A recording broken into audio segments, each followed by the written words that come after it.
said he likes to install stuff a couple weeks before you might use it. Do you like that? Does that work out well for you guys? Yeah, just to get it in early, just so you know when we need to use it, it's not something that we've never seen before, never ran before. So I think it's good just to kind of sprinkle it in throughout the weeks and stuff like that. It's obviously helped them to 7 points. They had 1 touchdown on that touchdown drive. They kind of gashed you a few times. When you watch the film of that, what did you see?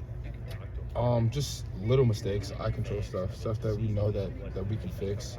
So we know it's not a thing where they're just out flat, beating us and stuff like that. It was more so mental things and things that we make routine plays on. So that's, a good thing.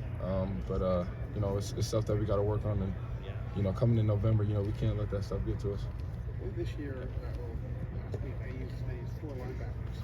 You had a view of when those guys played last year. How different is the linebacker play this year?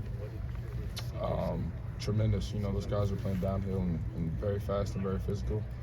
As a safety, for majority of the season, I got to watch a lot of those guys make plays. So it's been fun watching those guys fly around and just, play football. How they normally play football. Ronnie, going from Penn State crowd and the atmosphere and the energy that you were able to feed off of that, how much was it to bring your own energy on Saturday? It was a lot. Starting from pregame with no music to just a little bit of rain and a lot of wind. So we knew that we had to bring it. That was a message that we talked about going into that game. And it's going to be like that, sometimes in Chicago with the wind and the rain and stuff like that. We knew that it was going to be up to us to bring our own energy and stuff like that. So, sometimes you got to bring it. Unlike Penn State, their crowd kind of brought it, so it was easier. But that's just the nature of the game. Did you feel you guys gained some energy as the game went on? It seemed like as the second half started, you guys really started to play. Yeah, I think the energy level. Yeah, I think the crowd played a role into that too.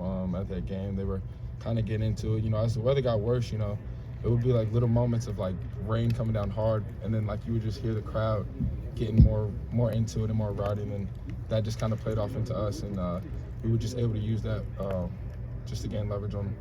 Did wind and weather affect defense as much as it affected offense? Can you say that again? Does the wind and the weather have an effect on defense? I know it does on offense. Definitely not as much as offense. If anything, we know it kind of limits their playbook a little bit, but definitely not as much as offense. Northwestern did have some success, third downs of a quarterback run. What are maybe the things you guys need to work on to stop the quarterback run better?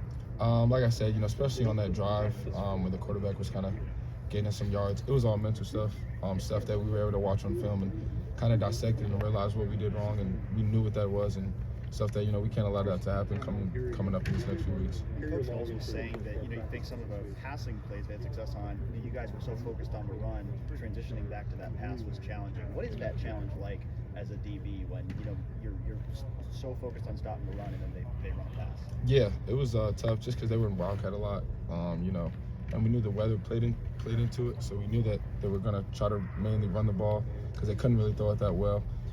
But it's just something you got to adjust to. A team is going to try to run, pass, and you got to be ready for whatever comes.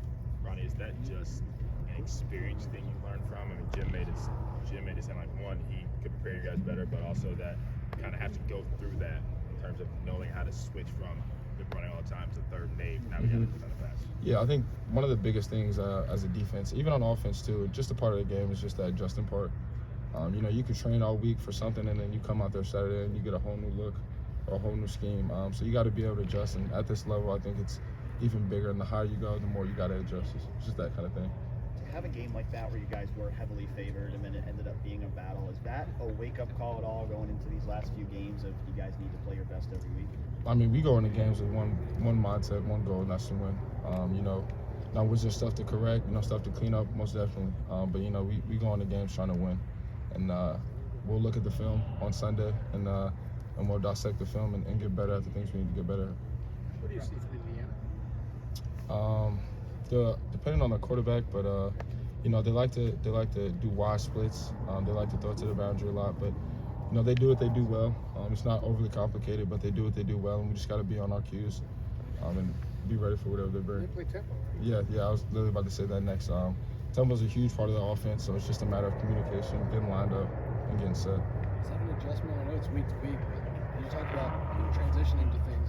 You just faced the team that ran the ball, I think, 70 times. Now you're going to go against the team. He likes to throw it, yeah. Throws it everywhere.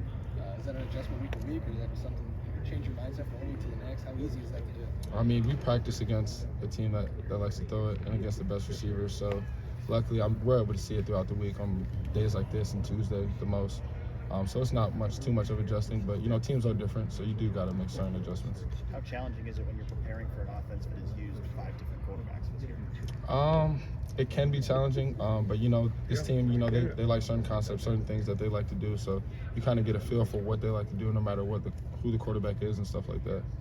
Right. Do you guys as a defense watch the whole team sometimes video, and does it jump out to you as much as maybe it does others that JT Tuimoloau is getting held on almost every play? I mean, do y'all see that kind of stuff? Yeah, we don't see it kind of on the field, but definitely kind of watching the film as a unit, we definitely see it, and I think it's a lot more than JT. That defensive line is, as a whole, as a group, those guys are freakish athletes, so you can't do nothing but hold them at some points.